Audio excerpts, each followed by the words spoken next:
Friends இப்போ நம்ம பார்க்க போகிறது வந்து பார்த்திங்கன்னா நைலான் டியூப். இந்த நைலான் டியூப் வந்து பார்த்திங்கன்னா ஹெவி டைட்டாக இருக்கும் பாருங்கள். ப்ரெஷ் பண்ணால் கூட ப்ரெஸ் பண்ண முடியாது, அவ்வளோ ஹார்டாக இருக்கும். அது தகுந்த மாதிரி நல்லா பெண்ட் ஆகும். ஓவர் பெண்ட் பண்ணக்கூடாது, எல்லாருமே ஒரு குறிப்பிட்ட ரேஞ்சு தான், அதுக்கு மிச்சம் பெண்ட் பண்ணக்கூடாது. இந்த நைலான் டியூப் வந்து பவுடர் கோட்டிங் சில பர்பஸை பொறுத்து அங்கங்கே நான் யூஸ் பண்ணுறாங்க. மோஸ்ட்லி வந்து ஏர் வாஷு, ஜெனட்டிக்ஸு, பெஸ்ட்டோ யூஸ் பண்ணுறாங்க. இது வந்து பார்த்திங்கன்னா லைஃப் லாங் வருது, அதை விட இது கம்பேர் பண்ணும்போது. ஸோ இது ஹார்டாகவும் இருக்கும். இதுவும் இதுக்கும் என்ன டிஃப்ரென்ஸ்னு பார்த்தீங்கன்னா, இது பாருங்கள். ஆமாங்க, இது வந்து சிலிக்கான் டியூப்னு சொல்லுவாங்க, சிலிக்கான் ஓஸ்ன்னு சொல்லுவாங்க.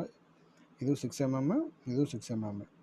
இந்த ஃபிட்டிங் பார்த்தீங்கன்னா க்ரிம்பிங் ஃபிட்டிங்கு. இது ஸ்ட்ரைட் கனெக்டர்னு சொல்லுவாங்க. இந்த ஸ்ட்ரைட் கனெக்டர் வந்து பார்த்திங்கன்னா ஜெனட்டிக் ஐட்டத்தை விட இது நல்ல பெனிஃபிட்டாக இருக்கும்.